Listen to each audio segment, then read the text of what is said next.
ॐ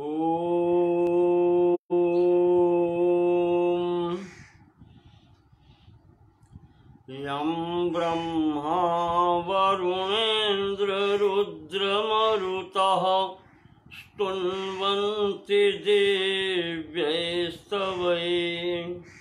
वेदैः साङ्गपदक्रमोपनिषदैर्गायन्ति यं सामगाः ध्यानावस्थिततद्गतेन मनसा पश्यन्ति यं योगिनो यस्यान्तं न विदुः सुरासुरगणा देवाय तस्मै नमः। नमो भगवते तस्मै व्यासायामिततेजसे यस्य प्रसादाद् वक्ष्यामि नारायणकथामिमाम्। नारायणं नमस्कृत्य नरं चैव नरोत्तमं देवीं सरस्वतीं व्यासं ततो जयमुदीरयेत्। व्यास जी महाराज की जय।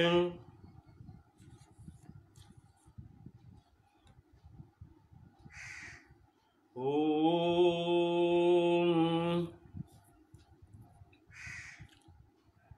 पंचम वेद श्री महाभारत के खिल भाग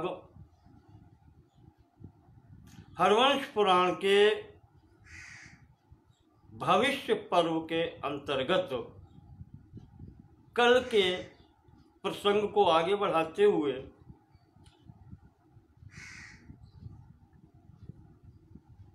इसके 29वें अध्याय में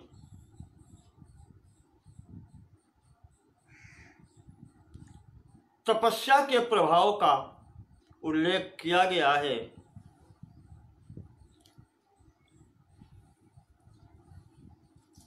यहाँ वैशंपायन वक्ता हैं, जन्मेजय श्रोता हैं। जन्मेजय जी प्रश्न करते हैं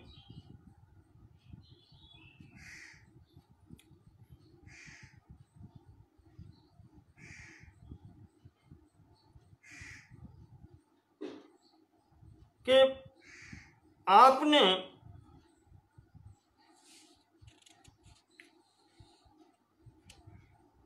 ब्रह्मा जी के संबंध में, उनकी सृष्टि के संबंध में बतलाया।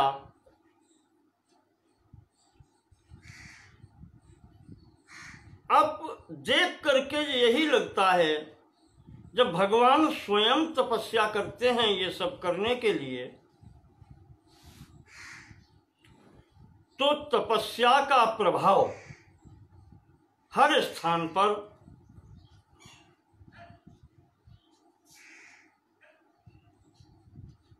उत्कृष्ट दिखलाई पड़ता है।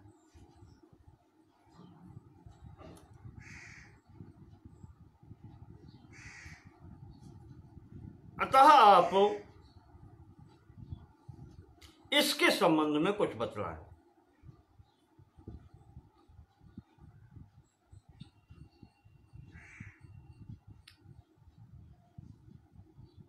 तो वैशंपायन जी कहते हैं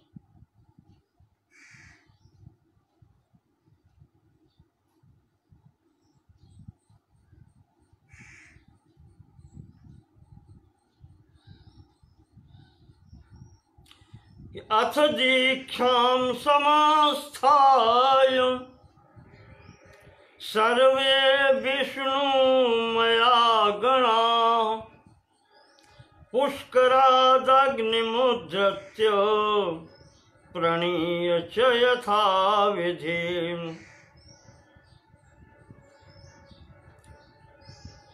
जोर्मंत्र विधिना ब्राह्मणा मंत्र चोदिता हविषा मंत्र पूतेन यथा वै विधिरेव चो। राजन, मैंने आपको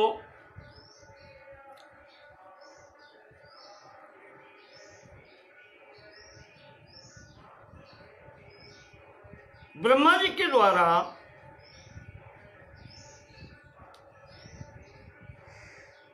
पुष्कर में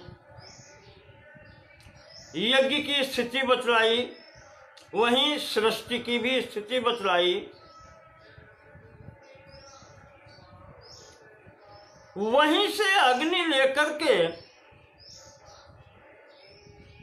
पुष्कराद अग्निम उद्धृत्य, पुष्कर यज्ञ से अग्नि लेकर के ब्राह्मणों ने भी जुहुर मंत्र विधिना ब्राह्मणा मंत्र चोदिता, ब्राह्मणों ने विधि पूर्वक बतलाए गए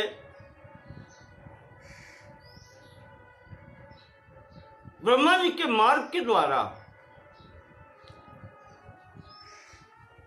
जुहुर यज्ञ किए, होम किया।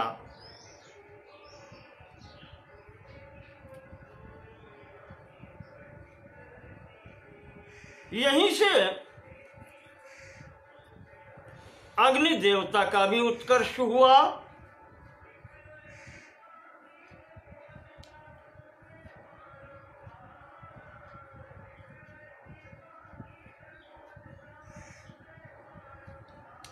जो उस यज्ञ के प्रभाव से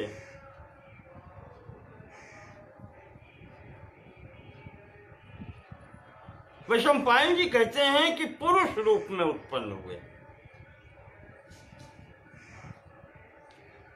और संपूर्ण अस्त्र शस्त्रों से सुसज्जित थे। दिव्य रूप प्रहरणों हेयसी चर्म धनुर्धरा, तलवार, ढाल और धनुर्धारी, ये सब अस्त्र शस्त्र लेकर के उत्पन्न हुए थे।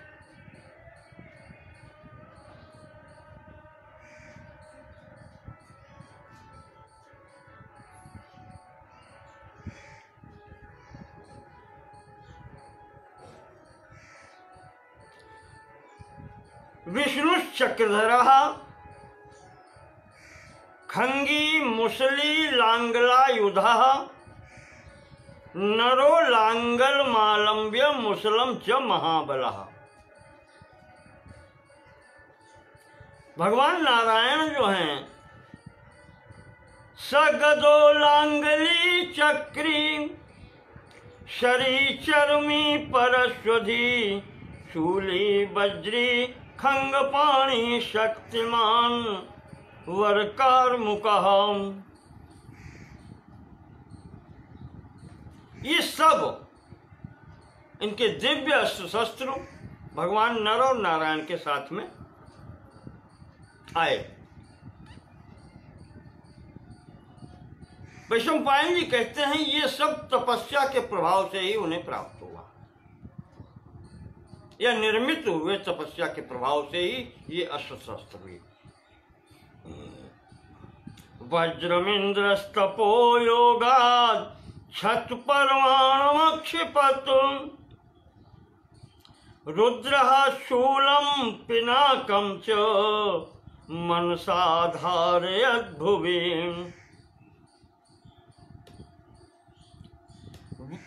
इंद्र को तपस्या के प्रभाव से ही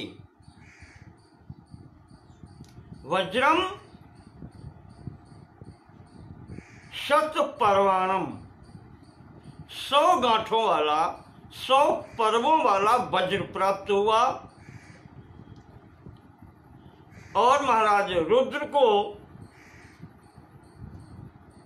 शूलम पिनाकम च त्रिशूल और पिनाक धनुष, यहां पर ये प्राप्त हुआ।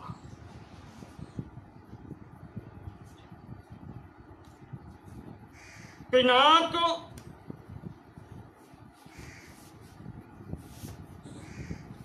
भगवान शिव के धनुष को जहां भी है वहां कह देते हैं, पर इसकी उत्पत्ति यही है, वो तपस्या से ही निर्मित समझ लें उसको, या प्राप्त हुआ।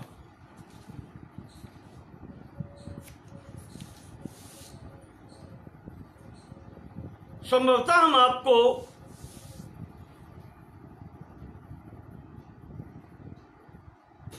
अनुशासन पर्व में बतला चुके हैं कि जो भगवान का धनुष है, इसको अजगब भी कहते हैं, पिनाक भी कहते हैं। तो अनुशासन पर्व में जो प्रसंग आया था उसी को संक्षेप में कहते हैं कि नाकोपि येन पिहितो मुनिकाण्वमूर्ध वाल्मीकि वेणुज धनुस्तृतीयाग्रजन्मा।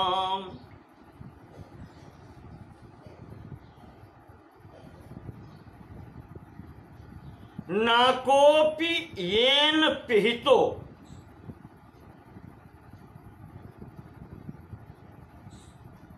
स्वर्गलोक की भी रक्षा जिसके द्वारा हुई हो या हुई है,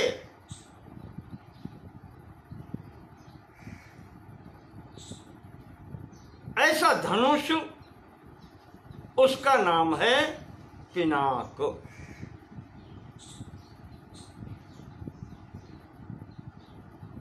पिहितो आवृतो, पिहित का मतलब है आवरण, यानी सुरक्षा करना।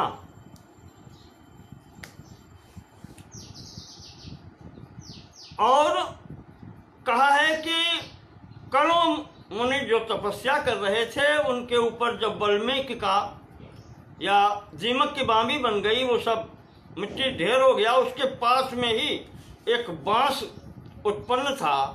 ब्रह्मा जी जब वरदान देने गए उनको, तो महर्षि कर्ण को वरदान दिया, और वो बांस का वृक्ष जो देखा है वो तपस्या के प्रभाव से ही इतना गौरवशाली हो गया था कि ब्रह्मा जी ने उसी बांस को लेकर के भगवान विष्णु का शार्ंग धनुष और शंकर जी के लिए ये धनुष, जिसका नाम बाद में पिनाक हुआ, इसकी रचना की और शेष बचे भाग से इसी से गांडीव धनुष बना है।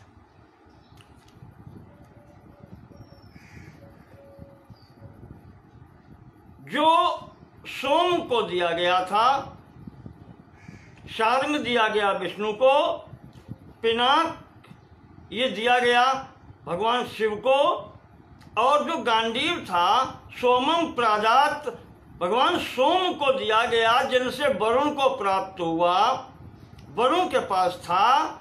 और जिस समय खांडीव दाह की खांडव बन के दाह का समय आया, अग्नि देव ने याचना की अर्जुन से कि खांडव वन मुझे भोजन के लिए चाहिए। तो अर्जुन ने कहा हमें इन अस्त्रों से मैं रक्षण नहीं कर सकता, क्योंकि सामने इंद्र आ सकता है, उसका मित्र तक्षक इस वन में रहता है।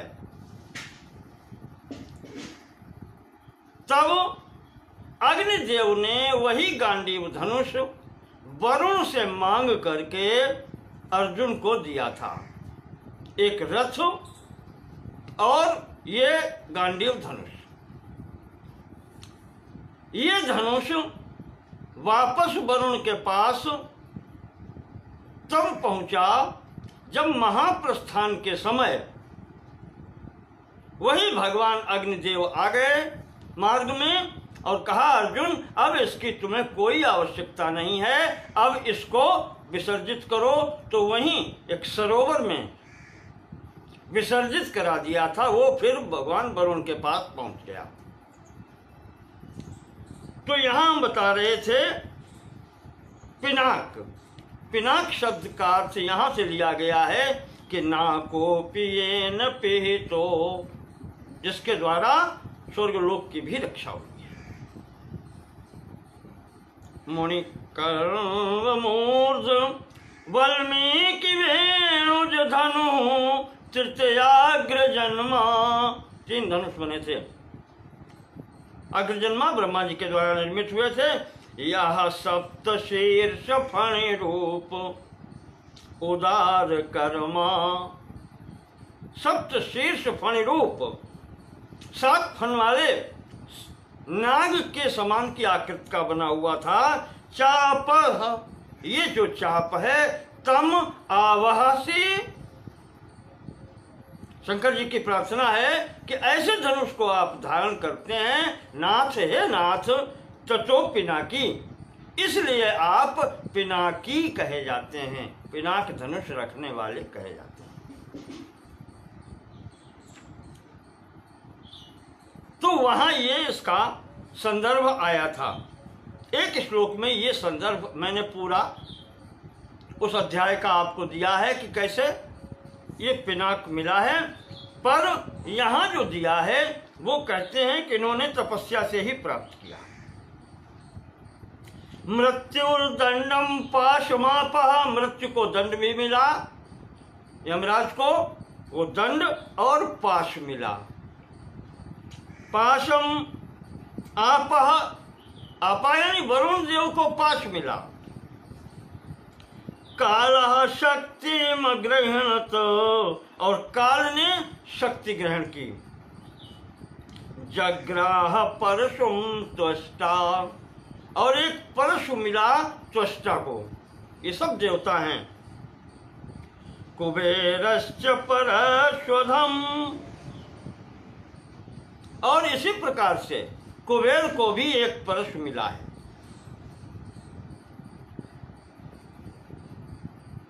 निर्विकार समायुक्ता शतशोथ सहस्रसा, विश्वकर्मा चत्वष्टा चक्राते आयुधम बहु। इस प्रकार से विश्वकर्मा और त्वष्टा ने समस्त देवताओं के लिए अन्य भी बहुत से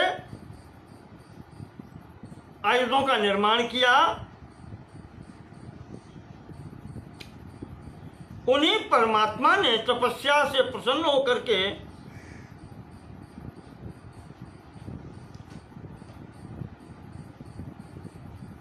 इंद्र को, सूर्य को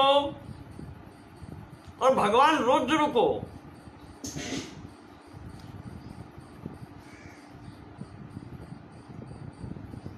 इंद्राय अग्निरथम प्रादात् सूर्याय च प्रतापिने, परमात्मा ददौ कृष्ण रुद्राय च महात्मने। वो परमात्मा कृष्ण जो हैं, उन्होंने इंद्र को, सूर्य को और भगवान रुद्र को अग्निमय रथ भी दिए। इस प्रकार से ये सब तपस्या से ही निर्मित हुए और सब लोगों ने तपस्या से ही ये प्राप्त किए।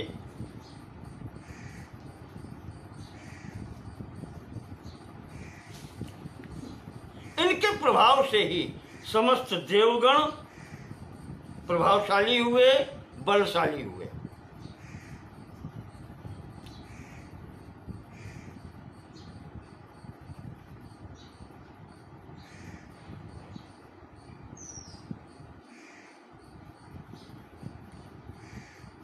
तो जन्मेजय जी पूछते हैं कि महाराज, इतना सब होने के बाद में भी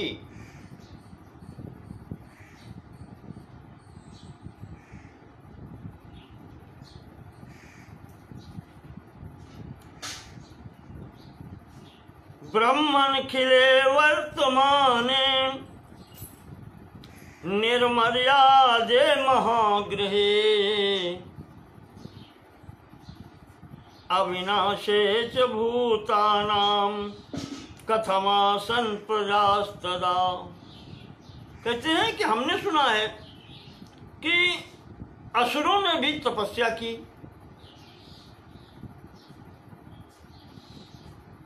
तो महाराज ये बताएं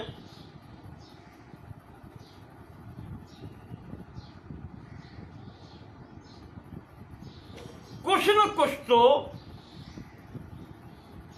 कारण रहा होगा कि ये दो पक्ष कैसे हुए, और निर्मर्यादे एक पक्ष निर्मर्यादित हो गया और इतना मर्यादा विहीन हो गया कि फिर भी देवता हारे। प्राणियों के कल्याण के मोक्ष के कोई रास्ते ही नहीं रह गए।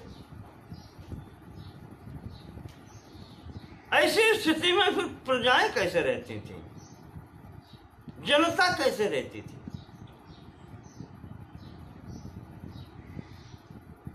तो वैशंपायन जी कहते हैं कि राजन,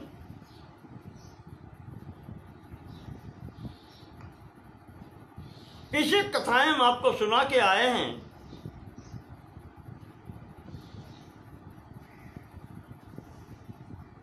यहां पर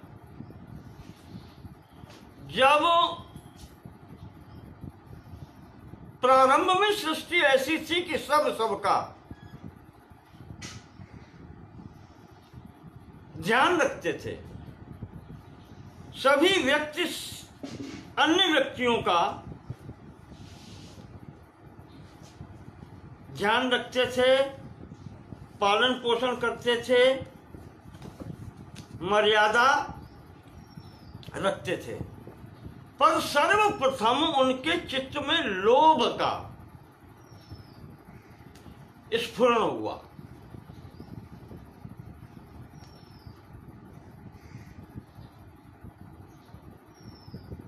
इस कारण स्वार्थ भाव उत्पन्न हुआ, वहां से ये सब प्रारंभ हुआ। तभी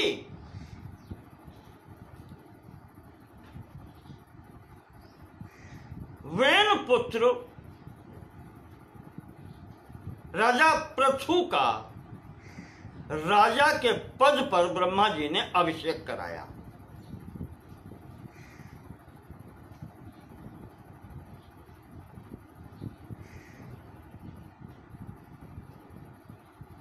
अभिषिंचत् पृथुं वैन्यं पुरा राज्ये प्रजापतिः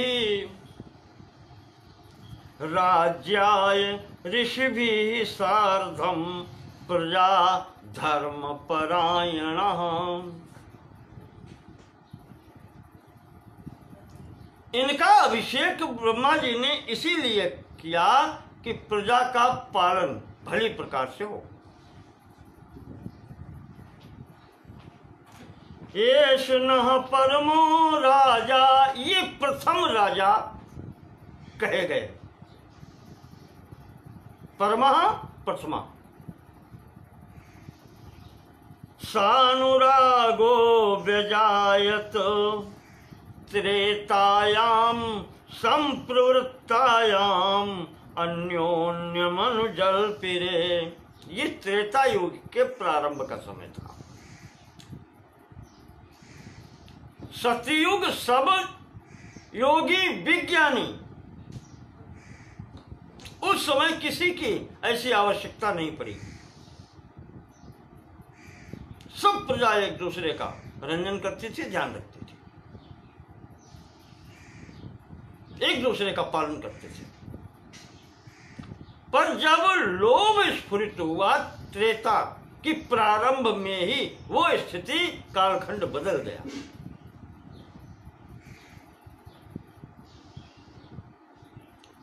तब इन पृथु का राज्याभिषेक किया गया और फिर इन्होंने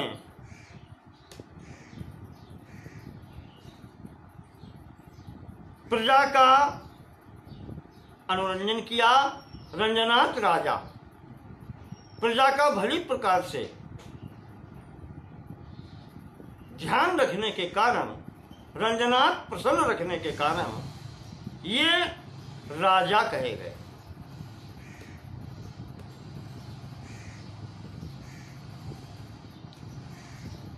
प्रजा बहुत प्रसन्न हुई। इन्होंने अपना काम सब धर्म पूर्वक किया, जिससे प्रजा बहुत प्रसन्न हुई।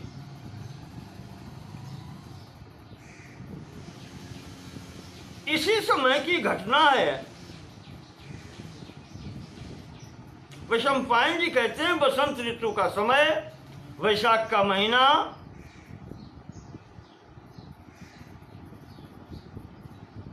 पर्वत गंधमादन के शिखर पर समस्त देवता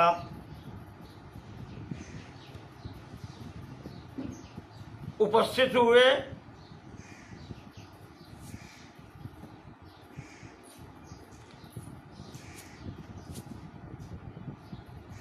इन्होंने देखा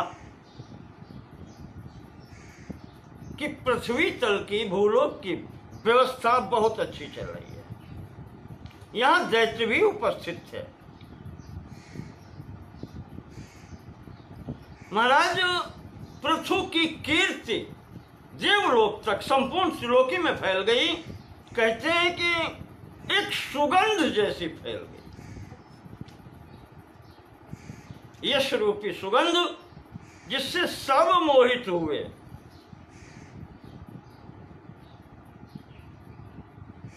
चाहे देवता हो, चाहे असुर हो,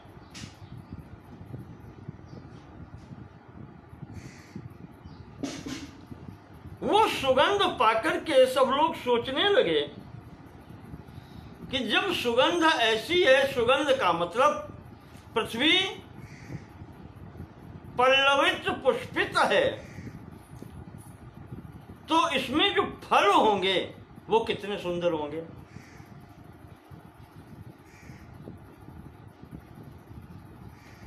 का अब ये तो अनुमान ही किया जा सकता है इस सुगंधी से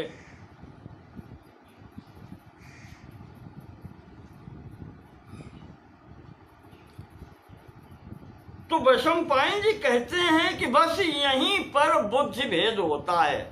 चाहे आप उसे प्रारब्ध से समझ लें,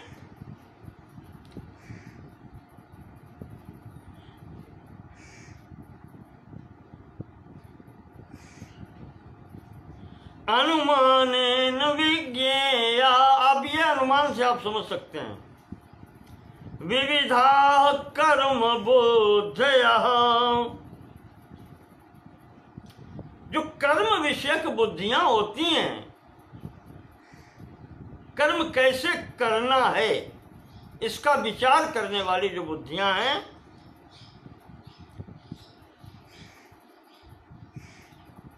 तो यहां से ही अंतर दिखाई पड़ने लगता है। शुभाश्चैव शुभाश्चैव बुद्धि प्राणेन देहिनाम, देहधारियों की बुद्धि में जो अंतर दिखलाई पड़ता है वो आप अनुमान से समझ लीजिए। यहीं से ये बुद्धि दो प्रकार से कार्य करने लगी है, शुभ कार्य और अशुभ कार्य।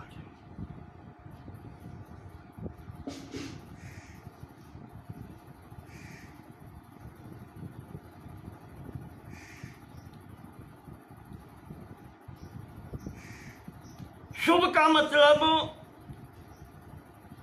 जो इन सब से मुक्त होकर के परमात्मा की तरफ चलने के लिए,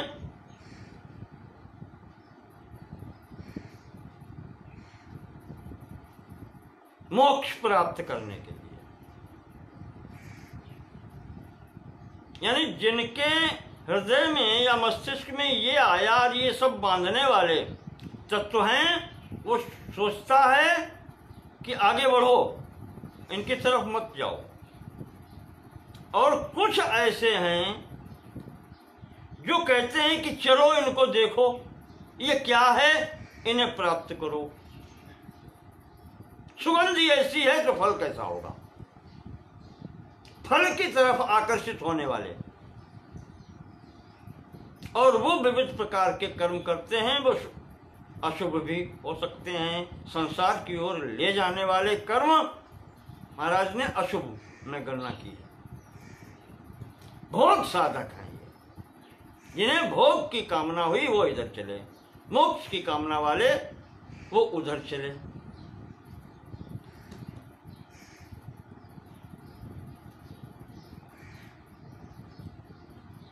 तो ये बात यहां हो रही थी, इन लोगों के बीच में कशमकश तो वैसे भी बनी रहती थी देवताओं असुरों के बीच में। तो इसी संबंध में यहां पर ये बैठक थी।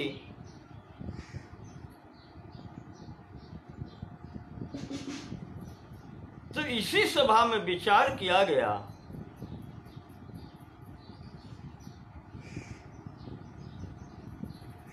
कि जो पृथ्वी लोक में समुद्र आदि हैं, समस्त जीवधारियों के, चाहे आप शरीर ले लें, चाहे आप ये तत्वों को देख लें, सचेतन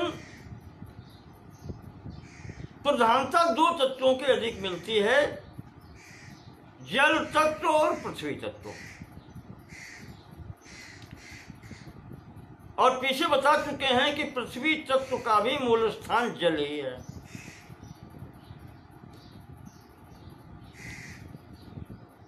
आपो नारः इति प्रोक्ता, पहले जल की उपस्थिति बताई है प्रलयकालीन में, उससे कमल उत्पन्न हुआ, पृथ्वी तत्व प्रधान, तो ये स्थिति बनती है। तो कहा क्यों न समुद्र का मंथन किया जाए, और समुद्र का मंथन करके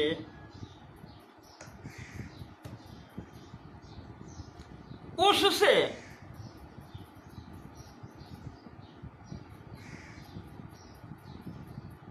कुछ अच्छे वस्तुओं की, रत्न स्वरूप वस्तुओं की प्राप्ति की जाए, क्योंकि ये सुगंध उधर से ही आए।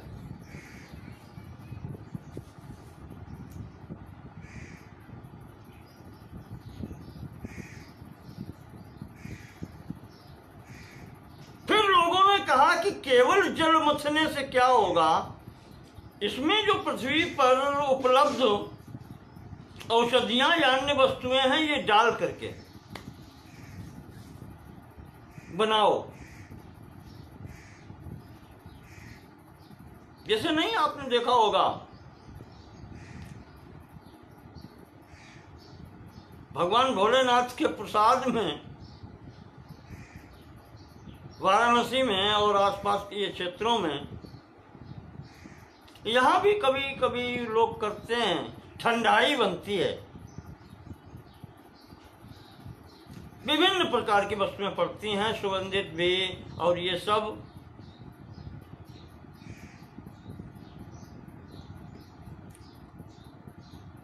इस प्रकार से कहा बनाओ, इसका मंथन करो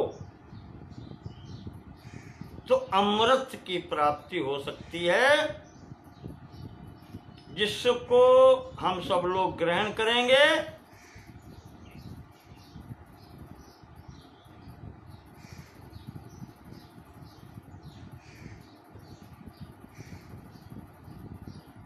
पीत्वा च सहिता सर्वे प्रस्थिता काम रूपिणः,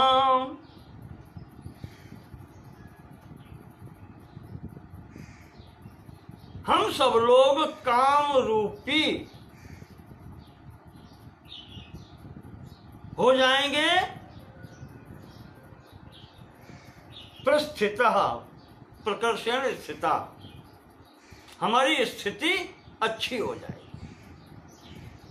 अच्छी स्थिति का मतलब आयु अच्छी, यानी अमर होने की स्थिति में पहुंच जाएंगे।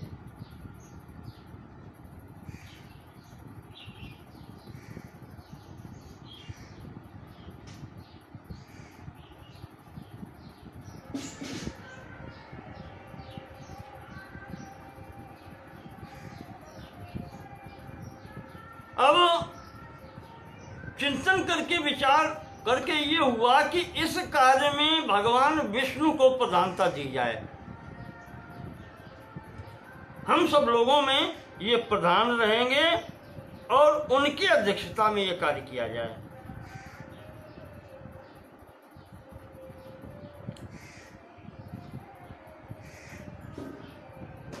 देव दानव चूंकि दोनों थे तो इन्होंने दानवों ने सोचा कि पहले यही जो बताया आपना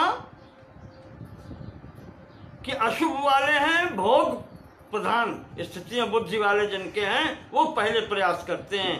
मथना कैसे मंथन करेंगे, कहा इतना बड़ा महासागर सागर है तो मथानी भी उसी स्तर की होनी चाहिए।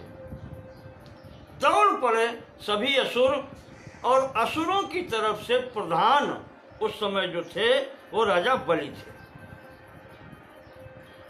स्वार्थ कामना से इन्होंने मंदराचल पर्वत जो सबसे बड़ा दिखलाई पड़ा, कहा इसको उखाड़ लो और इसकी मथानी बनाएंगे।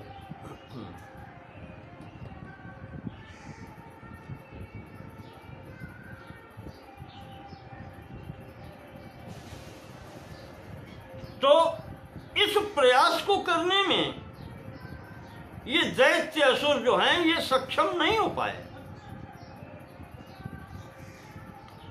शांतिपूर्ण रहने में और सब ये सामूहिक प्रयास करने में कहते हैं कुछ तो पाप इनके धुल गए, क्योंकि सामूहिक विचार था। दूसरे के लिए भी ध्यान रखा गया था यहां तक।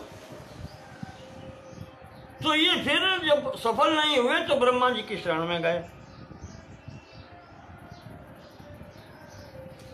अब ये समस्त सृष्टि तो उन्हीं की है,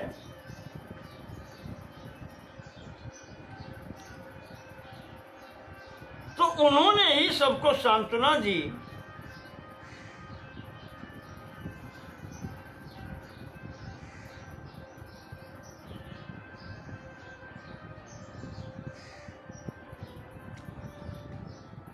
इनसे प्रेरित होकर के समस्त देवता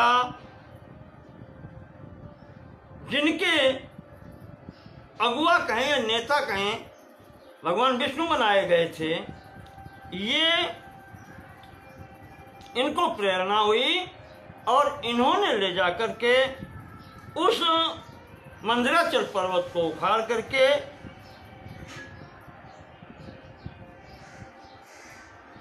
सागर में रखा गया। फिर समस्त देवता असुरों ने उसमें भिन्न प्रकार की वनस्पतियां औषधियां डाली हैं। इसके बाद में वहां पर समासहस्रम मथितम जलम औषधि भी सहो, हजारों वर्ष तक उसका मंथन हुआ मंदराचल पर्वत के द्वारा, जिसमें वासुकी को रस्सी के रूप में प्रयोग किया गया। तो वो मथने के प्रभाव से समुद्र क्षीरभूतम समायोगाद अमृतम समपद्यतो, क्षीर रूप वो दिखाई पड़ने लगा, दूध के स्वरूप में वो समुद्र दिखाई पड़ने लगा।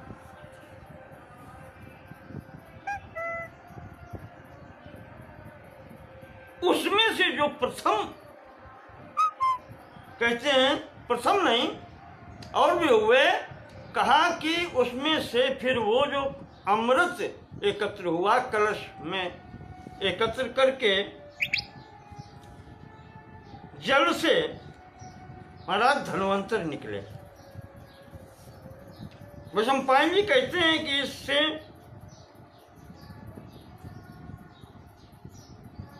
मध्य यानी वारुणी ये भी निकली, लक्ष्मी जी प्रकट हुई, कौस्तुभ मणि मिला, चंद्रमा भी यहीं से प्रकट हुए उच्चैश्रवा नामक अश्व भी यहाँ से प्रकट हुआ और अंत में यह अमृत जब प्राप्त हुआ तो सब कोई इसको लेने के लिए तैयार हो गया।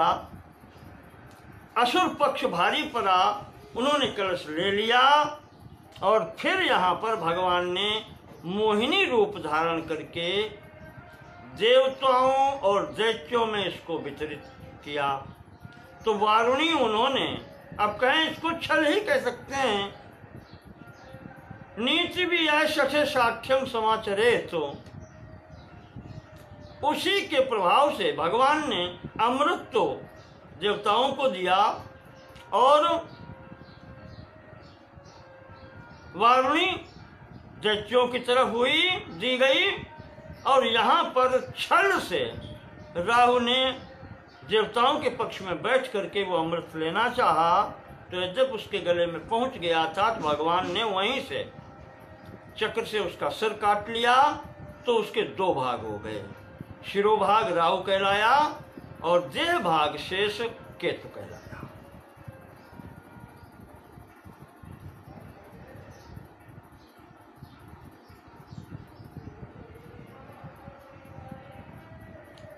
यहां पर कहते हैं वैशंपायन जी कि अंत में जो शेष कलश में बचा वो पृथ्वी जी को दे दिया गया, पृथ्वी जी ले गई।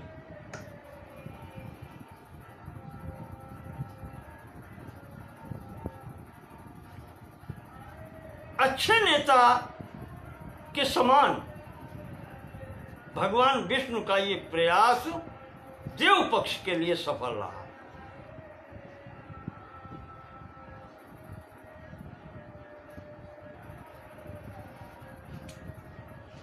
जन्मित वैशंपायन जी कहते हैं ये जो सब प्रभाव देखा तो दैत्यों ने भी, असुरों ने भी सोचा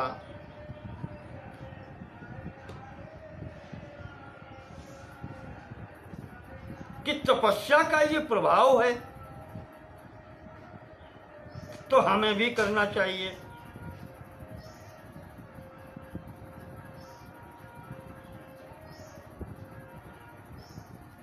अब देखें यहां पर बलि के स्थान पर, मुझे कहीं दूसरे स्थान से याद आ गया था, यहां पर हिरण्यकश्यप का नाम लेते हैं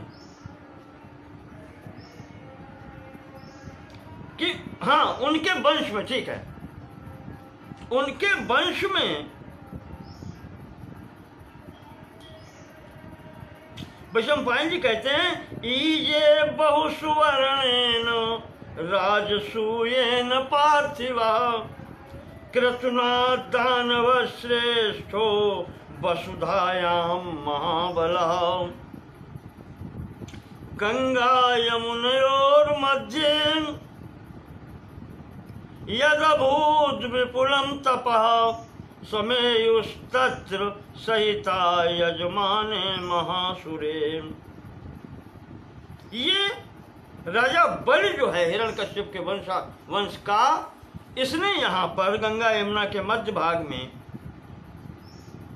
यज्ञ किया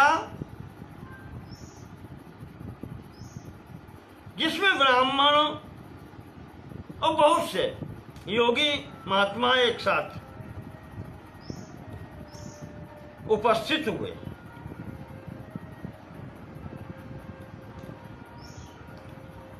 ऋषि भी वहां आए थे, शुक्राचार्य भी अपने परिवार सहित पुत्रों सहित वहां आए थे, वही वहां यज्ञ करा रहे थे।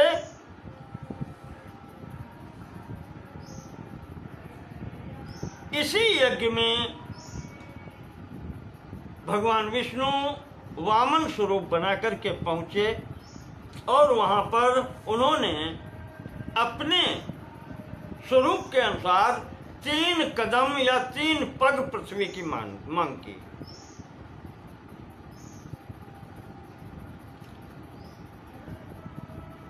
महाराज बलि ने वो उनकी याचना पूर्ण की, तब उन्होंने वामन रूप, त्रिविक्रम रूप बना करके अपना समस्त ऐश्वर्य दिखलाया और संपूर्ण त्रिलोकी का जो उसका अधिकार था वो सब छीन लिया।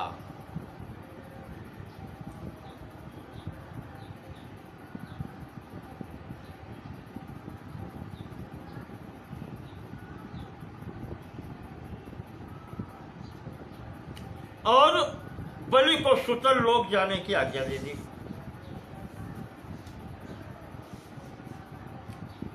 इस प्रकार की स्थिति हुई।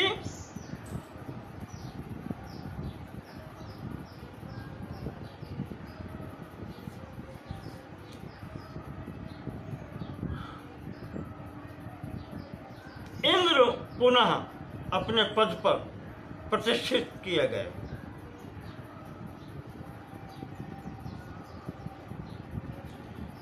तम श्रुत्वा शंख शब्दम तु त्रयो लोका समाहिता। वो विजय शंख जो बजाया गया जब इंद्र पद पर प्रतिष्ठित हुए तो सभी तीनों लोकों के प्राणी बहुत प्रसन्न हुए। निर्वृतिम परमाम प्राप्ता इंद्रम नाथम अवाप्य च। और इंद्र को अपने नाथ स्वरूप में पाकर के, रक्षक के रूप में पाकर के बहुत प्रसन्न हो गए।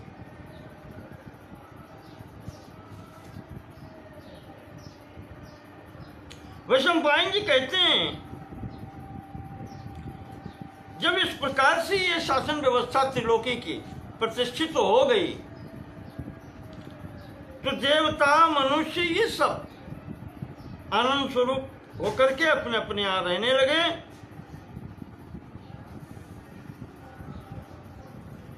ऐसे स्थिति में जब यज्ञ की जाती थी तो इतना प्रेम था कि देवता स्वयं उपस्थित होते थे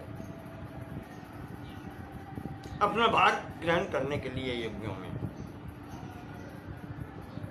कहा इन्हीं दिनों की घटना है कि प्राचेतसं ततो दक्षम दीक्षित्वा वै बृहस्पति। प्राचेतस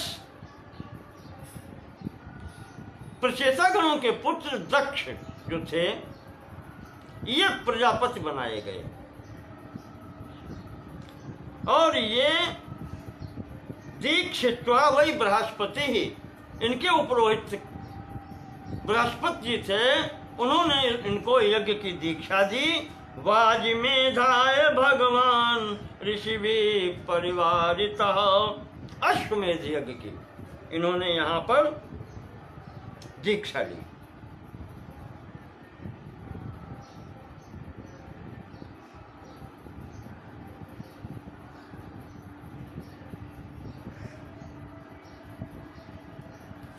यहीं इस यज्ञ में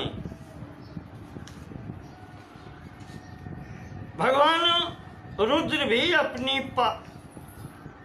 भार्या सहित यहाँ पर पधारे।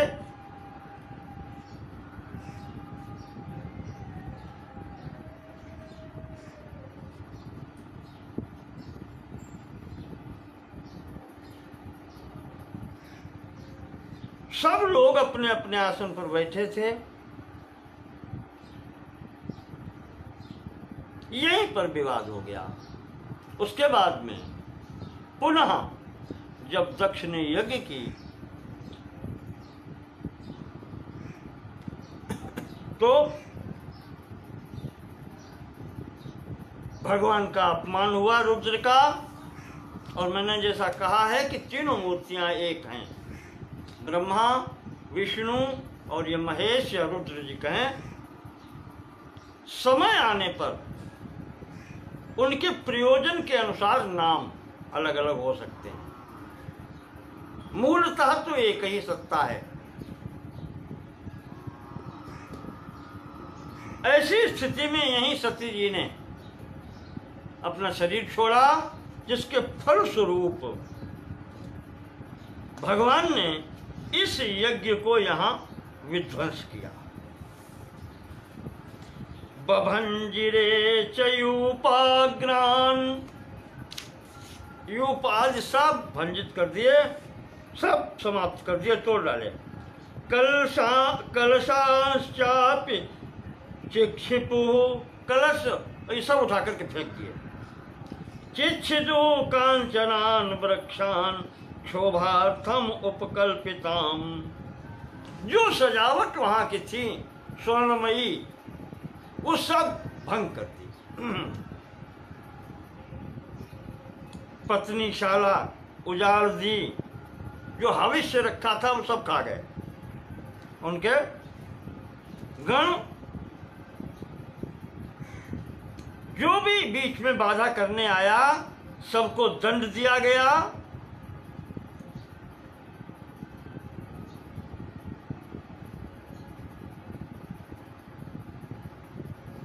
यहां जो यज्ञ रूप, यज्ञ वो भी भगवान का स्वरूप माना गया है। वो मृग रूप धारण करके भागने लगा कि मेरी तो स्थिति ही समाप्त हो गई, मेरा नाश हो गया। तो भगवान ने उसको पकड़ लिया। रुद्र ने, आपने देखा होगा संभवतः महामृत्युंजय की जो मूर्ति है उसमें एक हाथ में मृग पकड़े दिखाई जाते हैं, यही यज्ञ रूप मृग है। इसको भगवान ने पकड़ लिया, तुम कहां भाग रहे हो।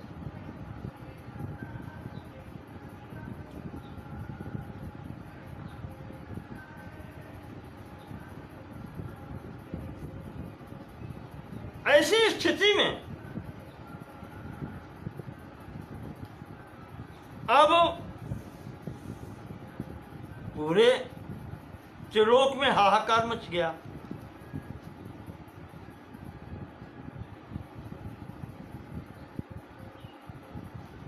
वो ब्रह्मा जी के शरण में भी मृग गया तो ब्रह्मा जी ने कहा कि अब जब तक ये प्रसन्न नहीं होंगे तब तक तुम्हें शांति नहीं मिलेगी। वैशंपायन जी कहते हैं वही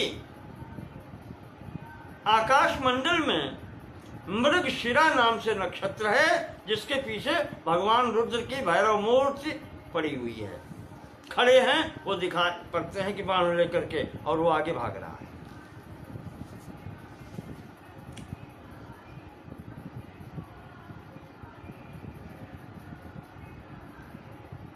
तो ऐसी स्थिति में यहां पर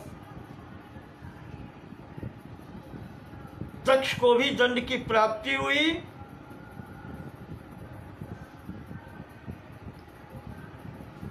बाद में देवताओं की प्रार्थना पर प्रजापति को वो यज्ञ पशु जो है अज, उसका सिर लगाया गया है और दक्ष ने भगवान की यहां पर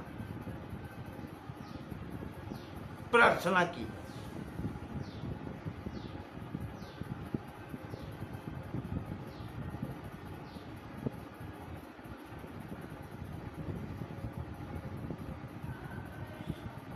वैशंपायन जी कहते हैं कि यहां पर ये नहीं था, जो जिसके पक्ष में था उसने सहायता की है। जो दक्ष के पक्ष में थे उन्होंने सहायता की दक्ष की, पर चाहे वो विष्णु हो चाहे ब्रह्मा हो, सबको दंड मिला थोड़ा बहुत। ये सब भाग गए वहां से।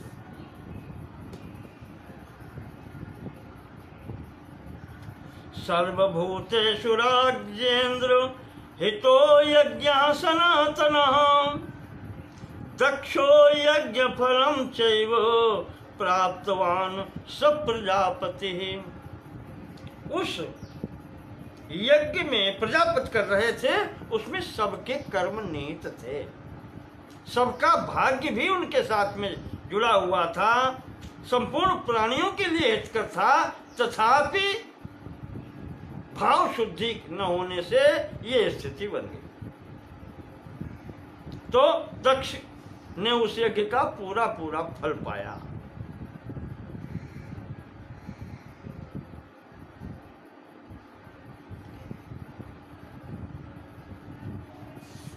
वैशंपायन जी कहते हैं जो इस दक्ष विध्वंस को सुनता है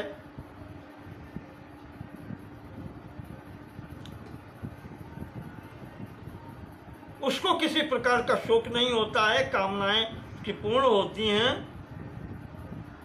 और स्वर्गिक सुख प्राप्त करता है, क्योंकि उसकी बुद्धि फिर अधर्म में नहीं जाएगी, जो इस पर विचार करेगा भली भांति।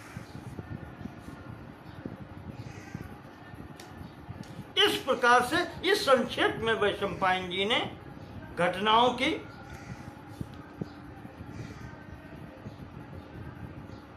का विवरण दिया है। इसके बाद में जन्मेजय जी पुनः पूछते हैं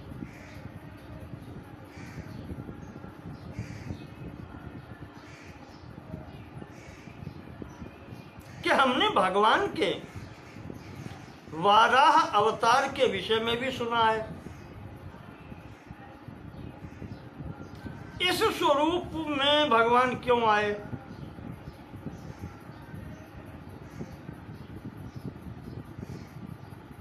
उस अवतार का प्रयोजन क्या था? न जानते से चरितम। बहुत से लोग इस चरित्र के बारे में जानते ही नहीं है। न विधिम नैव विस्तरम, उसके विस्तार से भी परिचित नहीं है। न कर्म गुणवद भावम न हेतुम न मनीषितम।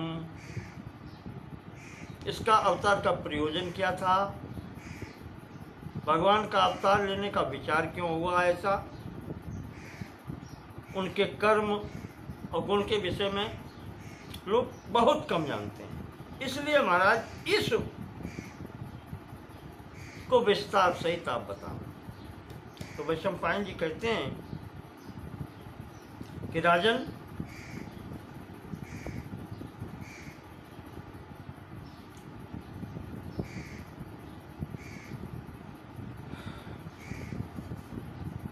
संसार में जितने भी स्वरूप हैं, ब्रह्मा से लेकर के समस्त प्राणी वर्ग, चाहे वो देव हों और या कोई भी जीव हो,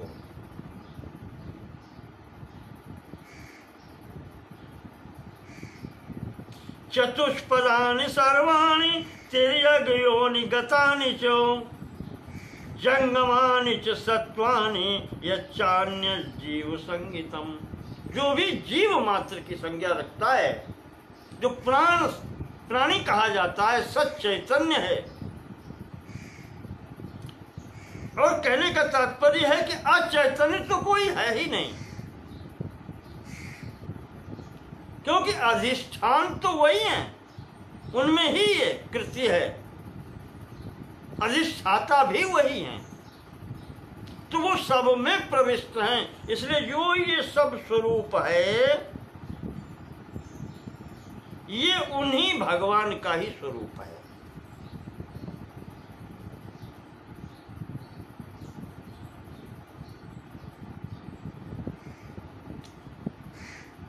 वैशंपायन जी कहते हैं, पीछे हम बता चुके हैं, जब ब्रह्मा जी का एक दिन पूर्ण होता है, ये चतुर्युगी 1 सहस्र बार बीत जाती है, तो भगवान ब्रह्मा जी की रात होती है।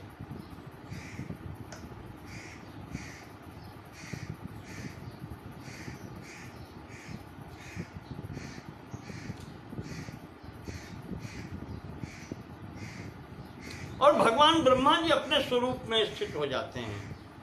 अब वो ब्रह्मा जी समझ लो चाहे विष्णु समझ लो, वो अपने स्वरूप में जब स्थित हो गए, तो स्वरूप मैंने बताया कि सब एक है।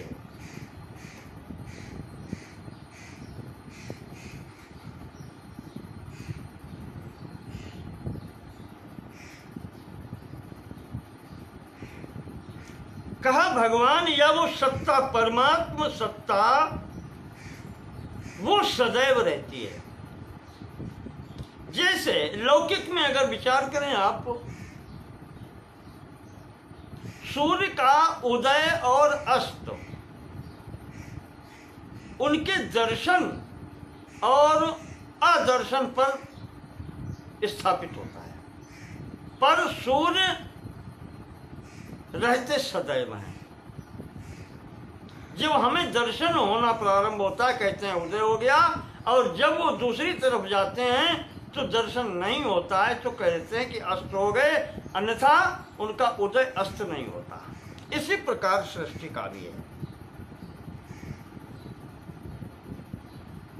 दर्शन और अदर्शन, उदय और सृष्टि और लय कहलाता है। सृष्टि जब दर्शन हो और लय जब दर्शन न हो।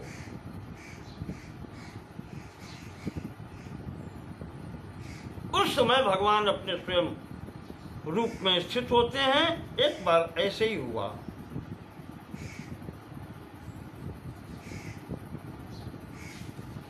और ऐसी स्थिति में फिर भगवती शक्ति का प्रभाव होता है, जिसको हम निद्रा भी कहते हैं, महामाया भी कहते हैं। भगवान उनका आश्रय लेकर के अपने योग निद्रा का आश्रय लेकर के सो जाते हैं।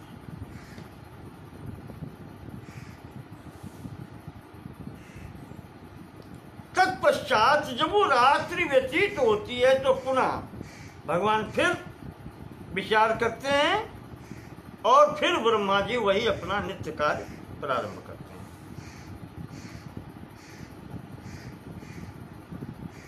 नारायण परा देवा, नारायण परा क्रिया, नारायण परो यज्ञो, नारायण परा श्रुति। ये सब भगवान नारायण के ही स्वरूप है।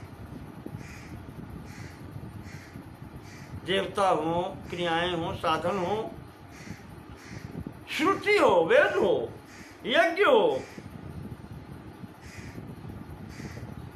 धर्म कर्म जो कुछ भी है, ये सब उन्हीं का स्वरूप है।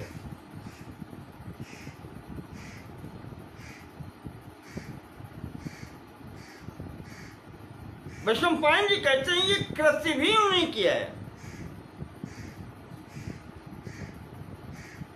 जो सर्वप्रथम स्वर्ण अंड के रूप में प्रकट हुई थी। इसलिए हिरण्यगर्भ कहते हैं ना, हिरणमय सोने का वो अंडाकार स्थिति में ये संपूर्ण सृष्टि उत्पन्न हुई थी, जिसको अंडकटा भी कहते हैं।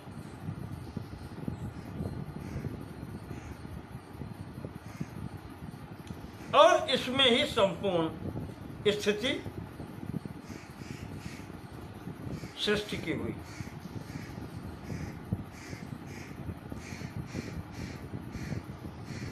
उस अंडकटा में पृथ्वी की स्थिति है।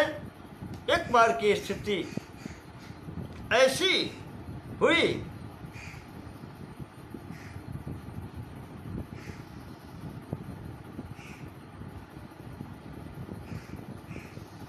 कि पृथ्वी उसमें डूबने लगी, जल में डूबने लगी। तो उसने फिर भगवान की स्तुति की कि भगवान आप ही मेरी रक्षा कर सकते हैं। मेरे ऊपर जब भी आपत्ति आती है, दानवैः पीड्यमानाहं राक्षसैश्च दुरात्मभिः त्वामेव शरणं नित्यम उपयामि सनातनम। भगवान जब भी मेरे ऊपर कष्ट आता है, चाहे दानवों या राक्षसों से पीड़ित हो या अन्य कोई कष्ट आए, त्वामेव शरणम नित्यम उपयामि, मैं सदैव आपकी ही शरण में आती हूं और आप ही मेरी रक्षा करें। तो ऐसे समय पर यहाँ भगवान ने पृथ्वी देवी का उद्धार के लिए ये शरीर धारण किया, वाराह रूप, और उनको डूबने से बचाने के लिए नीचे से सहारा दिया। और यहीं पर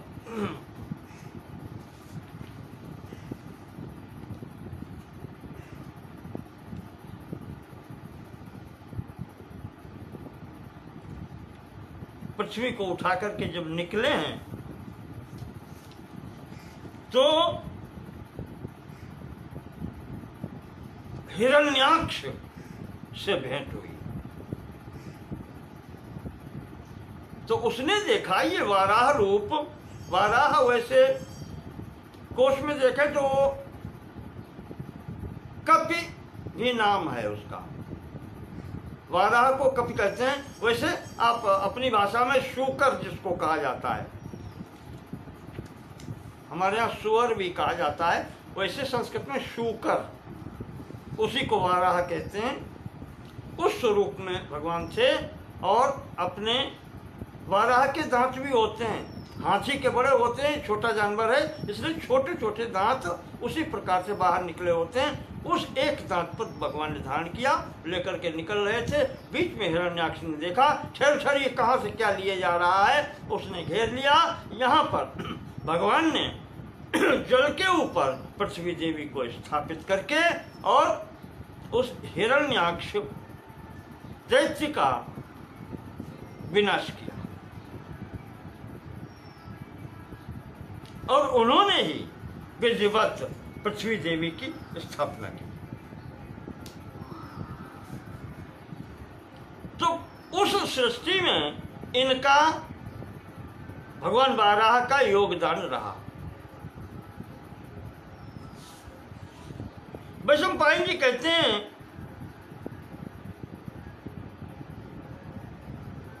इनकी प्रेरणा से फिर अगले उसमें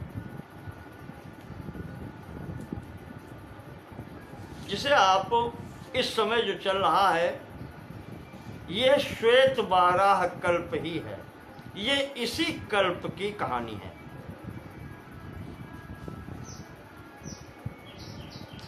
श्वेत वाराह कल्पे आप मंत्र में उसमें बोलते हैं संकल्प में।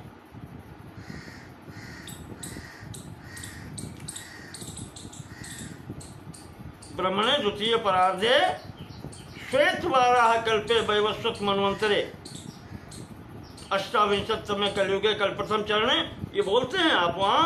तो श्वेत वाराह कल्प ये इसी कल्प की कहानी है, वर्तमान कल्प।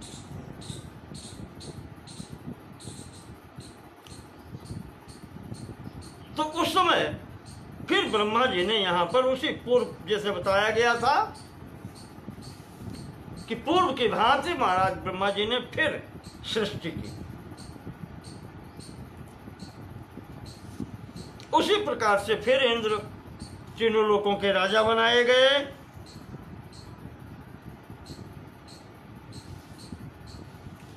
आदित्य के प्रथम पुत्र हैं, बड़े पुत्र हैं। इस प्रकार से यहाँ पर पूरा सृष्टि प्रक्रम फिर उसी प्रकार से आता है। और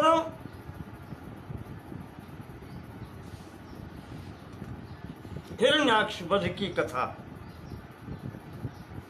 इस प्रकार से यहाँ पर पूर्ण होती है और भगवान वाराह की सब लोग स्तुति करते हैं।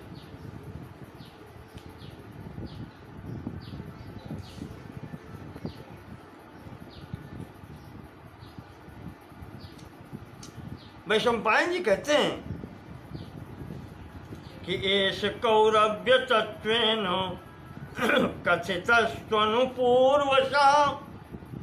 ये पुराना चरित्र मैंने तुम्हारे सामने जन्मेजय सुनाया है। वाराहस्य नृपश्रेष्ठ प्रादुर्भावो महात्मना। भगवान वाराह की कथा आपको हमने सुनाई। ये यजन्ति मखै पुण्यैर् देवतानि पितॄनपि आत्मानमात्मना नित्यं विष्णुमेव यजन्ति ते। ये मैंने क्रम के अनुसार आपको पूर्ण रूप से सुनाई है। जो भी व्यक्ति, जो मनुष्य देवताओं और पितरों का यज्ञ करते हैं,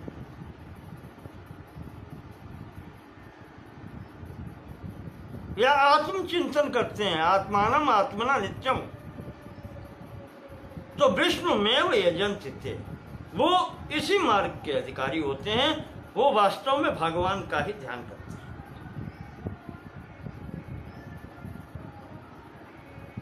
लोकायनाय त्रिदशायनाय ब्रह्मायनाय आत्मभवायनाय नारायणाय आत्महितायनाय महावराहाय नमस्कुरुष्व। इसलिए जन्मेजय तुम भी उन्हीं भगवान की शरण ग्रहण करो, उन्हीं को तुम प्रणाम करो, नमस्कुरुष्व, नमस्कार करो। कौन? जो संपूर्ण लोकों की गति हैं, लोकाय नाय, जिनके अंतर्गत ही संपूर्ण लोक हैं। त्रिदशायनाय, संपूर्ण देवता भी उनके अंतर्गत हैं।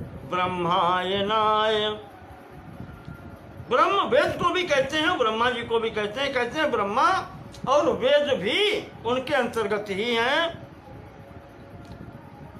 आत्मभवायनाय, जो आत्मभव ब्रह्मा जी हैं वो भी उनके, स्वयंभू जो कहे जाते हैं वो भी उनके ही अंतर्गत हैं। नारायणाय, वही भगवान नारायण हैं। आत्महितायनाय, और जो आत्महित चाहता है वो भी उनके अंतर्गत है। इस कारण से तुम उन्हीं को महावराहाय, उन महावराह भगवान विष्णु का, नारायण का ध्यान करो और प्रणाम करो, उन्हीं की शरण में जाओ।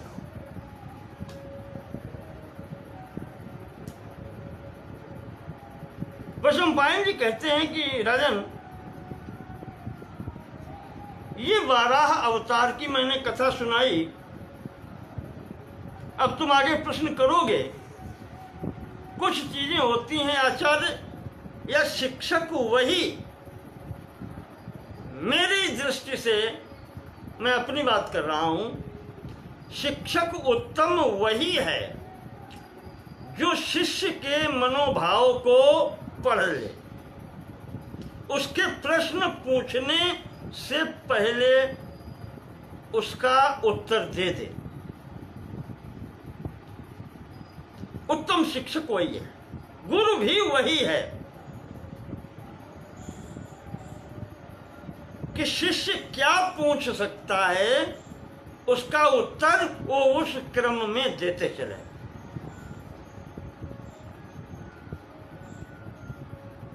वैशंपायन जी कहते हैं, जन्मेजय मुझे लगता है कि अब तुम, एक भाई का उद्धार हो गया हिरण्याक्ष का, तो तुम अब हिरण्यकश्यप के बारे में भी पूछोगे। उस संबंध में बताते हैं, ये तो भगवान का वाराह अवतार, तुम्हारी जिज्ञासा इसलिए हुई कि वाराह रूप क्यों लिया, पशु रूप में भगवान क्यों आए।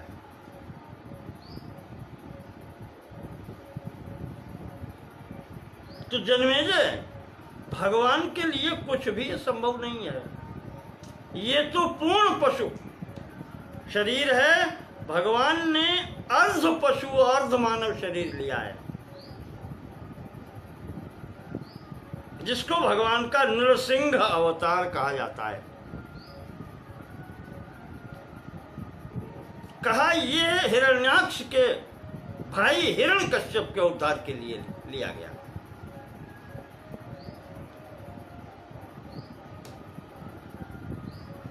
ध्यान पूर्वक सुनो। पुराकृत युगे राजन, इसके बाद की घटना है, हिरण्याक्ष वध के बाद की घटना है।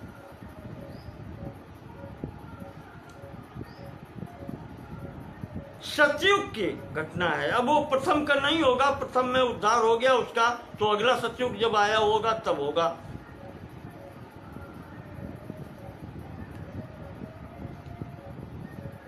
हिरण्यकशिपः कश्यपिः पुराकृत युगे राजन हिरण्यकशिपुः प्रभु दैत्यानाम आदि पुरुषः चकार सुमहत्तपः। कहते हैं कि जो आदि पुरुष हैं दैत्यों के, हिरण्याक्ष समाप्त हो गया, छोटा था, बड़े भाई हैं हिरण्यकश्यप, ये रह गए। तो इन्होंने बहुत भारी तपस्या की। 10 वर्ष सहस्राणि शतानि 10 पंच च जलवासी समभवत स्थान मौन व्रत स्थिता। इसने मौन रह करके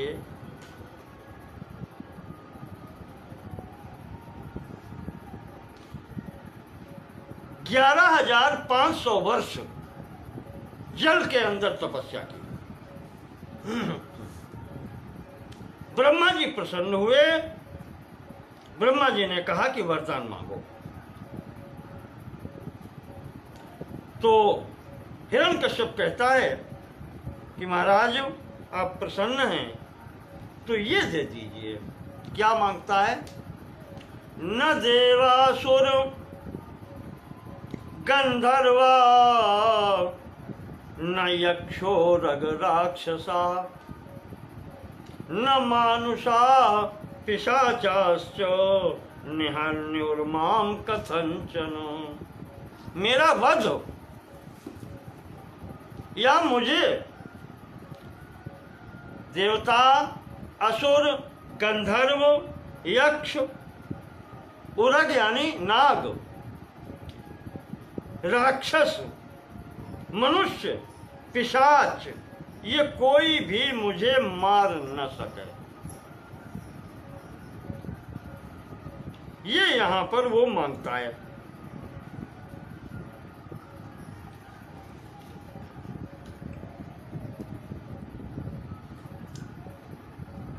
तो इसके साथ में ही मांगता है ऋषियों नैव मां क्रुद्धा। कहा ये ऋषि मुनि भी हमसे कभी नाराज न हो। सर्वलोक पितामह, सर्वलोक पितामह ब्रह्मा जी से कह रहा है कि आपके प्रसाद से, आपके वरदान से ये कभी हम पर कुपित न हो। शपेयु तपसा युक्ता वर एष व्रतो मया नैव शपेयु। ये भी मुझे कभी शाप न दें जिससे मैं नष्ट हो जाऊं, इसलिए ये वर मैं मांगता हूं। आगे कहता है कि न शस्त्रेण न चास्त्रेण गिरना पाद पेन च। न तो शस्त्र से, न अस्त्र से, न पर्वत से, न वृक्ष से, न शुष्केन न चार्द्रेण श्यान्न चान्येन में वधा। न सूखे पदार्थ से, न गीले पदार्थ से किसी से भी मेरा वध न हो सके। न स्वर्गे प्यथ च पाताले, न स्वर्ग में, न पाताल में, न आकाश में, न भूमि में, न दिन में, न रात्रि में। कहते हैं कि मेरा ऐसे वध न कर सके कोई।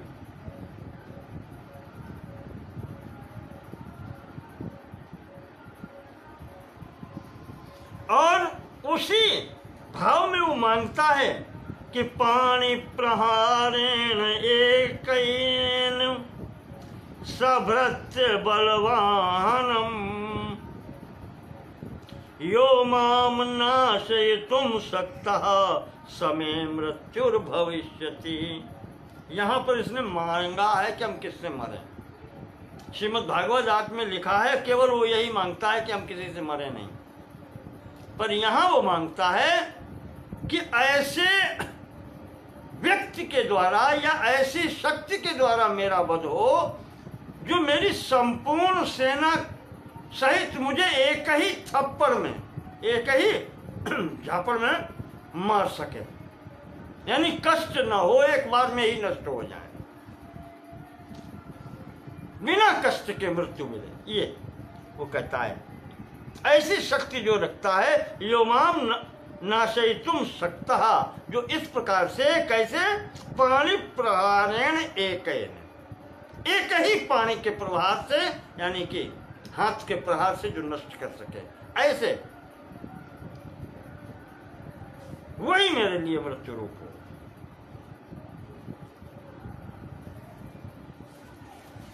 साथ में यहाँ पर काफी आया है, वो पितामह से कहता है कि जितने देवता हैं वो मेरे साथ अधीन रहें, सबका बल मुझ में हो, मैं वो सब कर सकूं जो ये करते हैं, दिव्य अस्त्र भी मुझे प्राप्त हो जाए। मूर्तिमंत च दिव्यानि, यानी सभी दिव्य अस्त्र मूर्तिमान होकर के मेरी सेवा में उपस्थित हो जाए।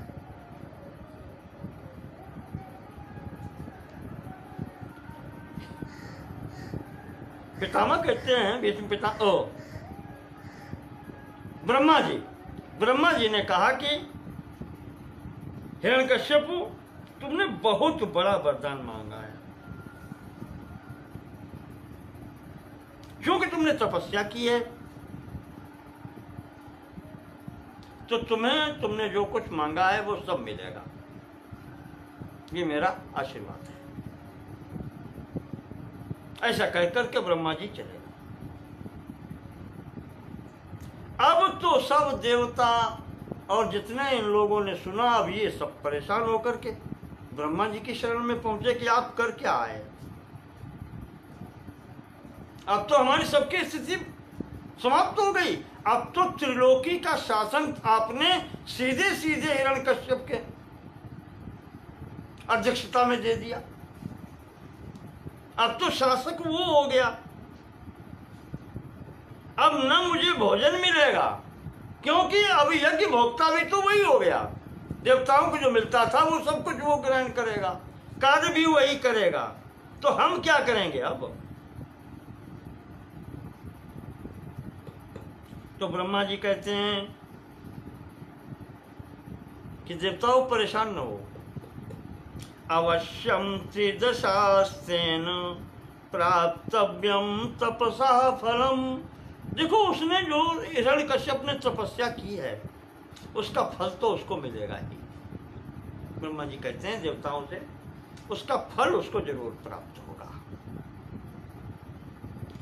तपसो अंते भगवान वधम विष्णु करिष्यति, और जब उसके तपस्या की हानि हो जाएगी, उसके तपस्या रूपी कर्म के फल की जब हानि हो जाएगी, तो भगवान विष्णु स्वयं उसका वध करेंगे।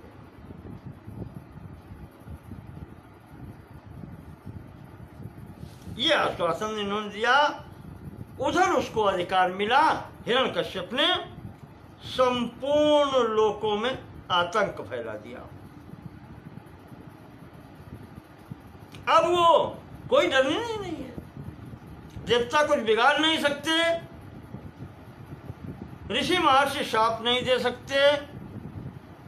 तो वही स्थिति होने लगी, जय जय गाँव धेनु दुज पावहीं, नगर गांव पुर आग लगा वहीं, शुभ आचरण कतहु नहीं होई, देव विप्र गुरु मानन कोई कुछ नहीं मानता।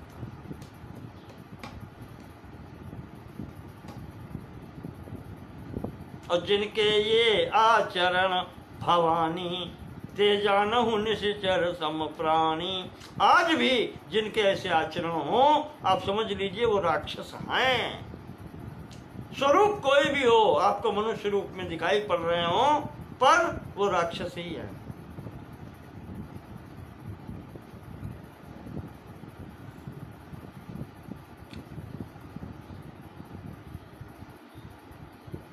वैशंपायन जी कहते हैं कि ये सब स्थिति जब बनी तो देवता भगवान विष्णु की शरण में गए और हाथ जोड़ के खड़े हो गए। नारायण महाभाग देव त्वां शरणं गता, त्वं हि नः परमो धाता, त्वं हि नः परमो गुरु, त्वं हि नः परमो देवो ब्रह्मादीनां सुरोत्तम। त्रायस्व जहि दैत्येन्द्रम हिरण्यकशिपुं प्रभो। तो महाराज हमारी रक्षा कीजिए, आप सब कुछ कर सकते हैं, आप ही समर्थ हैं। आप ही सबको धारण करने वाले हैं, आप ही हमारे सबके परम गुरु हैं।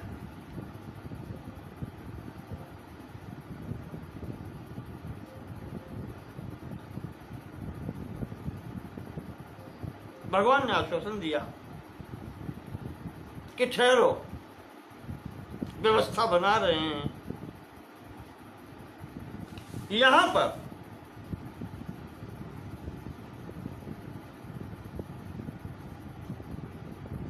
उत्संगाद नारदो यज्ञ, षष्ठ प्रकरण में शायद आपने पढ़ा, उसमें श्रीमद् भागवत में भी आया है कि भगवान की गोद से, ब्रह्मा जी की गोद से नारद की उत्पत्ति हुई है।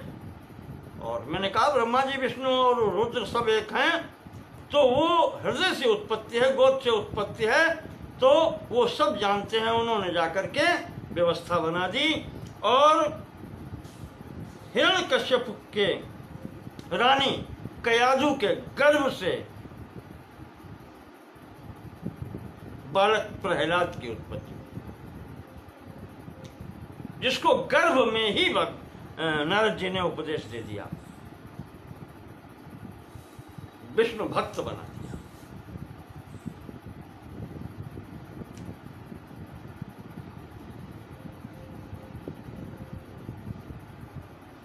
अब स्थिति ये है कि समस्त देवता हिरण्यकश्यप के सेवा में उपलब्ध हैं, दैत्य और असुर तो सब हैं।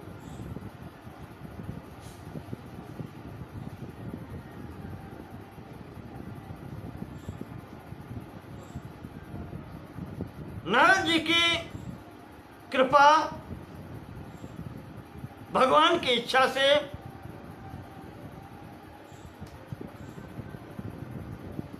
बालक प्रहलाद उत्पन्न हुआ। शुक्राचार्य के पुत्र शंड और अमर्क इनको पढ़ाते थे पाठशाला में ही। हमारे यहाँ एक वो कहा जाता है कि होनहार बिरवान के होत चीकने पात। जो वृक्ष होनहार होता है उसके पत्ते और पुष्प सब सुंदर होते हैं प्रारंभ से ही। वो बालक का प्रभाव लक्षित होने लगा।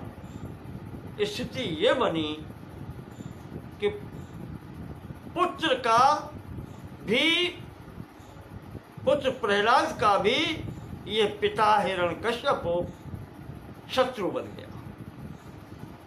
अपने पुत्र को नष्ट करने का प्रयत्न करने लगा। भांत भांत के इसने प्रयत्न किए और सब आप लोगों को ज्ञात हैं। कहीं पर्वत से फेंकना, कहीं हाथी के पैरों के तरह कुचलवाना, कहीं नागों के बीच में फेंकना, और अंतिम प्रयास अपनी बहन की गोद में देकर के अग्नि को समर्पित करना। भगवान की कृपा से हर स्थान पर बालक की रक्षा होती है। अंत में हिरण्यकश्यप अपनी भरी सभा में इस बालक को बुला करके भर्त्सना करता है और कहता है कि बुला अपने पक्ष वाले को, जिसकी तू आराधना करता है, जिसका तू नाम लेता है, उस विष्णु को बुला। देखता हूं मैं वे कहाँ है वो। तो प्रहलाद तो वही कहते हैं कि कहु सु कहाँ जहां प्रभु नाही। का पिताजी ऐसा स्थान है कौन सा जहां वो है नहीं? कौन सा स्थान है जहां वो नहीं है?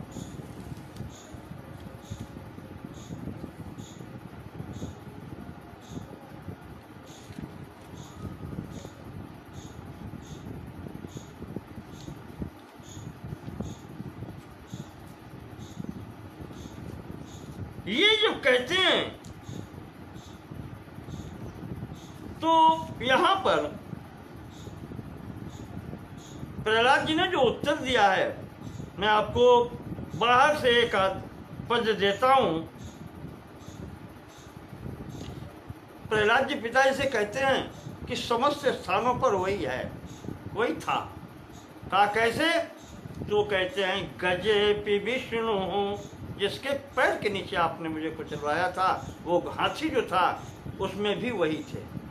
गजे पी विष्णु, भुजगे पी विष्णु, जले पी विष्णु, ज्वलने पी विष्णु। कहा उन नागों में भी वही परमात्मा थे जिनके बीच में आपने मुझे फेंका। जले पी विष्णु, पर्वत से समुद्र में फेंका, उस जल में भी वही थे। और ज्वलने पी विष्णु, और जिस अग्नि में आपने मुझे बैठाया उसमें भी तो वही थे। तो गजे पी विष्णु, भुजगे पी विष्णु, जले पी विष्णु, ज्वलने पी विष्णु। और त्वयि स्थितो दैत्य। प्रहलाद कहते हैं हम पश्यामि, पिताजी मैं देख रहा हूं। त्वयि स्थितो दैत्य मयि स्थितश्च। का पिताजी वही आपके अंदर भी बैठा है जिसको आप पूछ रहे हैं, और वही मेरे अंदर भी है। विष्णु बिना दैत्य गणों नास्ति। जिनको आप दैत्य कह रहे हैं, अपने पक्ष का समझ रहे हैं, उनके अंतर्गत वो वही बैठा हुआ है। उसके बिना तो चराचर सृष्टि की कल्पना ही नहीं हो सकती। उसके बिना तो दैत्य गणों के अस्तित्व का ही,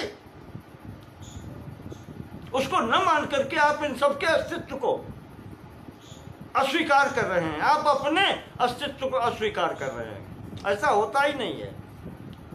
त्वयि स्थितो दैत्य मयि स्थितश्च, विष्णु बिना दैत्य गणोऽपि नास्ति। तो महाराज फिर जो ये कहा,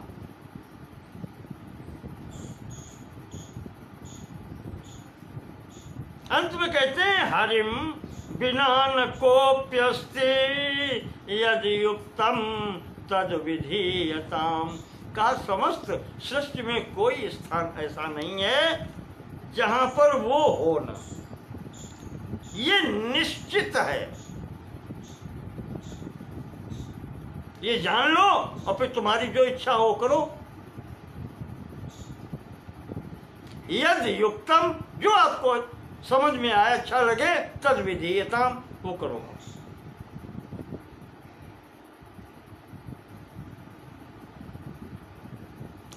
ये जब कहते हैं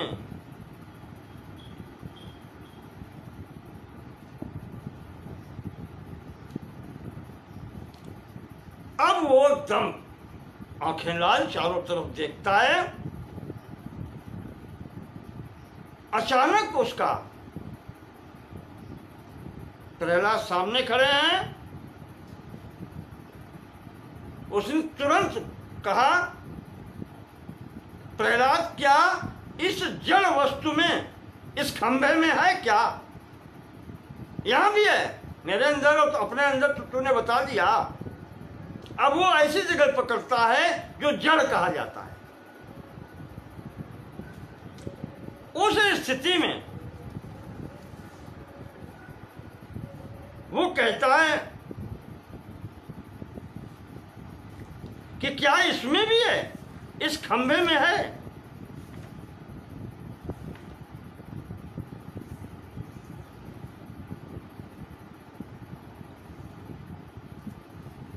तो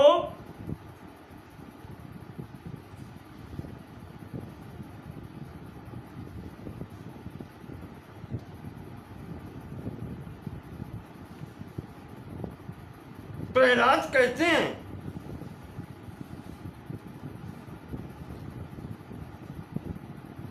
कि हां, इस खंभे में भी है।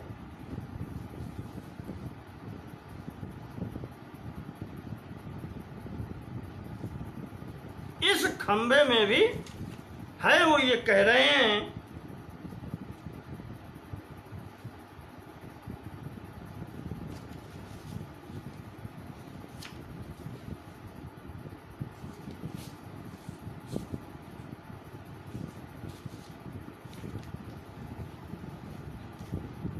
जैसे ही इन्होंने ये कहा कि हाँ इस खंबे में भी है,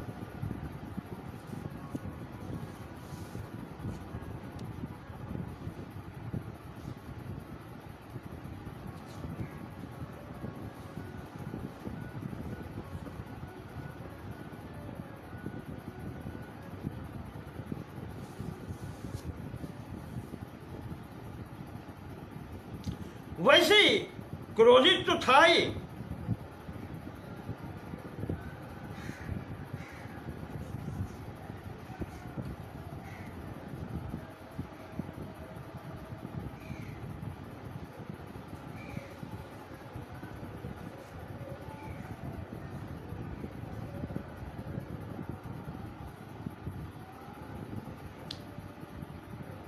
क्रोधित होने के कारण उसने अपनी जो गदा हाथ में पकड़े था, प्रहलाद ने जैसे ही इंगित किया कि हाँ इस खंबे में है, तो उसने वो गदा सीधे प्रहार की उस खंबे पर।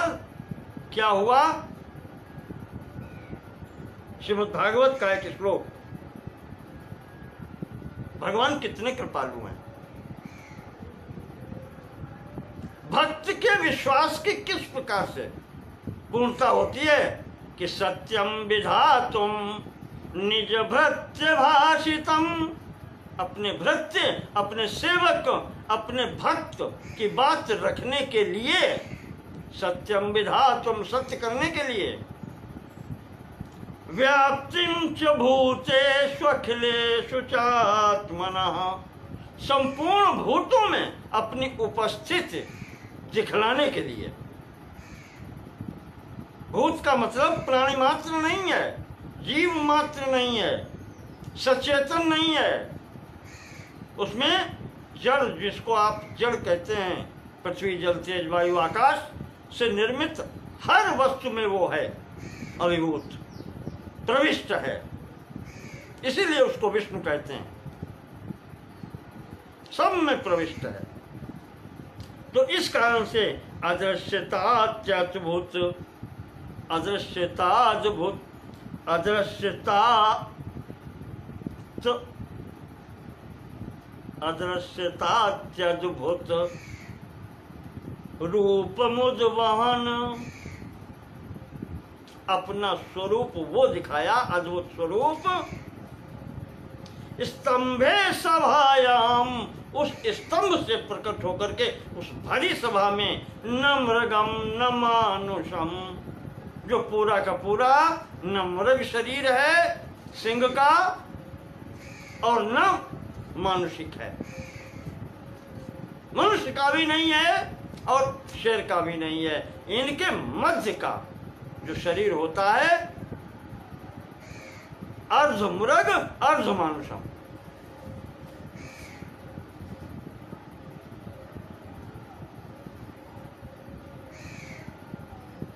ये स्वरूप जैसे ही नरसिंह रूप दिखलाते हैं, वैसे ही वो उनके ऊपर भी टूट पड़ता है।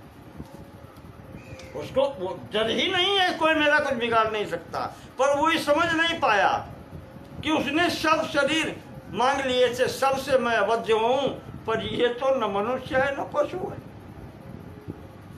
ये मिश्रित है। बस यहीं पर भगवान ने इसको, जितने वरदान मिले थे सब वरदानों की पूर्ति की, और उसी प्रकार से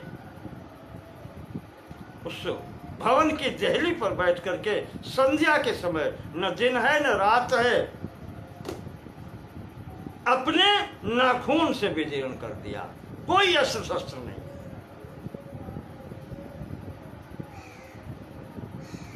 न शुष्क है न आर्द्र है नाखून, सूखा भी नहीं है और आर्द्र भी नहीं है,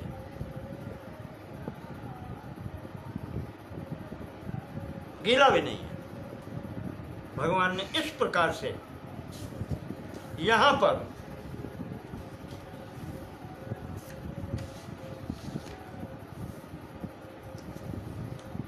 हिरण्यकश्यप का उद्धार किया।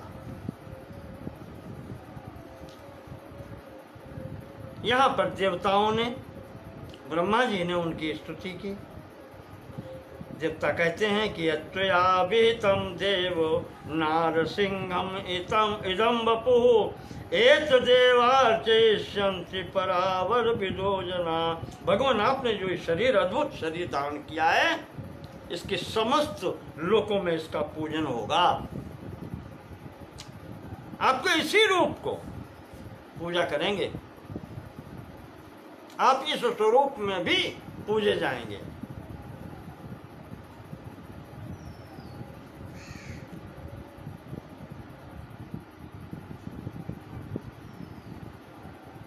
यहां पर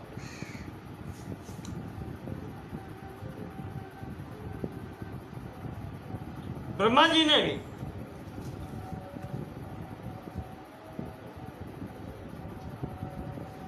प्रार्थना की है भगवान की,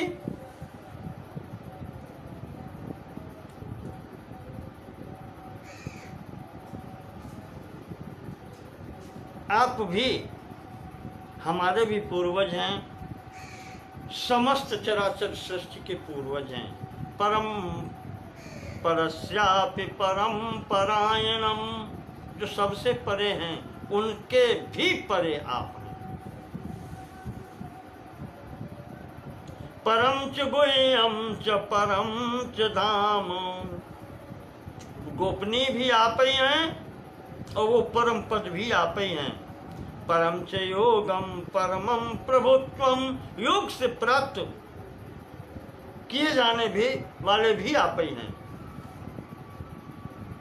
परमम प्रभुत्वम, और परम प्रभु भी आप हैं, सबके स्वामी आप। तुमाहुरग्र्यम पुरुषम पुराणम, और पुराण पुरुष भी आप ही हैं। सबसे पूर्व में आप ही थे, वर्तमान में भी आप ही हैं और सदैव आप ही रहते हैं। हम आपकी शरण में हैं, वयम त्वाम शरणं गता।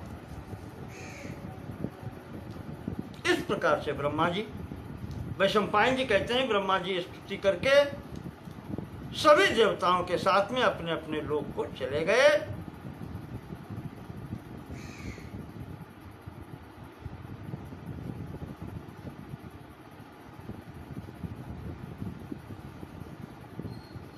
इस प्रकार से एवं महात्मना तेन नृसिंह वपुषा तथा देवेन निहता पूर्वम हिरण्यकशिपुश्च सह। इस प्रकार से राजन जन्मेजय भगवान ने नरसिंह रूप धारण करके और हिरण्यकशिप का भी वध किया था। तो इस प्रकार से यहां पर समय हो चुका है।